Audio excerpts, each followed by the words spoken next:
Alright, here we have the primed kit now.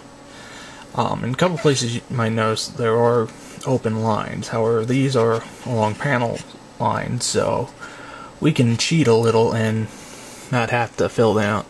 In one particular case here, right in front of the canopy frame piece.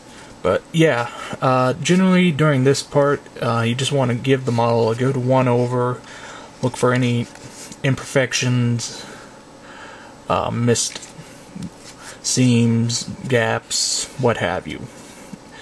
That's one of the big reasons for priming it, is because it brings out these imperfections. But more importantly, it gives something for the next layer of paint to actually grip onto and give you a good painting surface.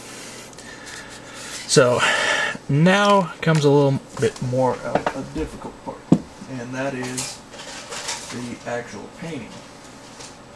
Now I can get to start this sheet out.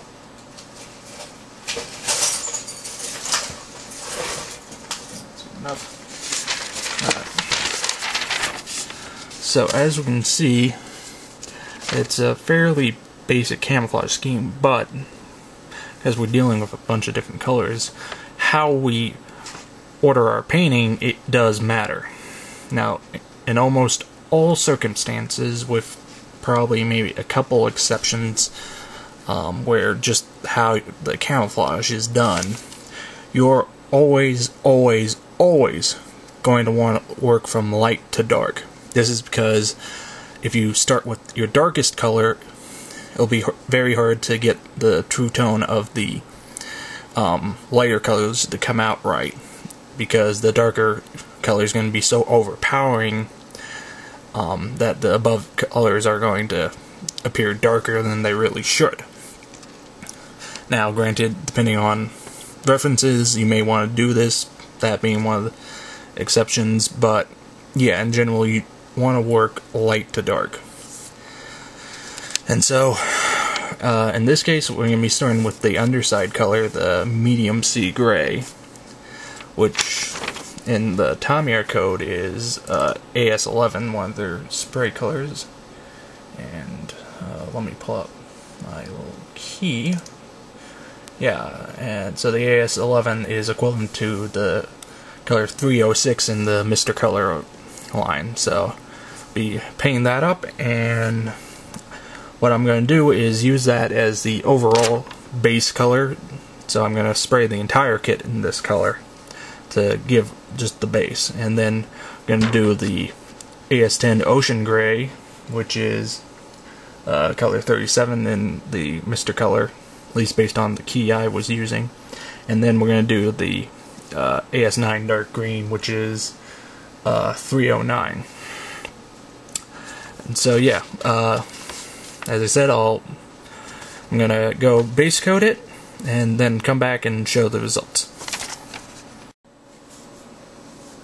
Okay, now I've finished base coating the model. So now the next step is to mask. Now, the instructions have only the underside, this gray color, so I'm going to use Tamiya's thinner masking tape to mask off the outline of the bottom around the fuselage area, and then use larger pieces of tape for the rest. So it's just a matter of just little bits at a time. Now, in general, you want to find like a panel line or something to identify where stuff has to go and work from that. In this case, I'm using the nose frontmost panel and running along this panel line along the edge. Now, I'm using the smaller type because I want to first get the majority of the outline and then come back in with larger tape pieces if I need to.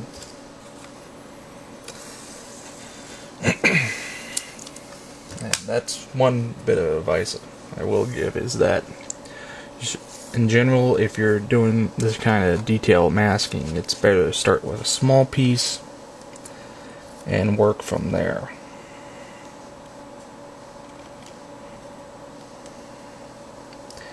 And as I said,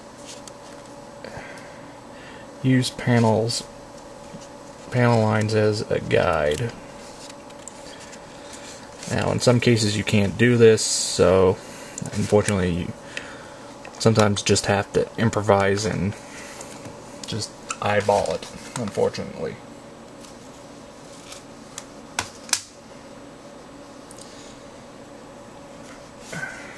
Now, you do also want to try and be careful that you don't damage the finish at all when you're doing this, as any bit of handling can potentially cause damage, which is one of the reasons why I prefer the Mr. Color paints, as they're a lot tougher and can take a little more abuse than, say, an enamel or an acrylic. Though enamels are pretty good, so don't get me wrong on that point.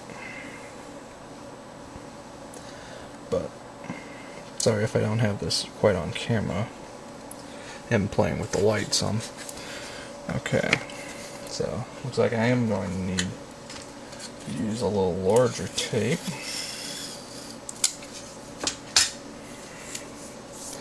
So again, you just want to try to maximize usage. As you can see here, I'm not putting it right up front, since that would probably lead to some overrun. Okay. Now, I know for a fact I'm not gonna get this all on, so I'm just gonna do a couple more pieces.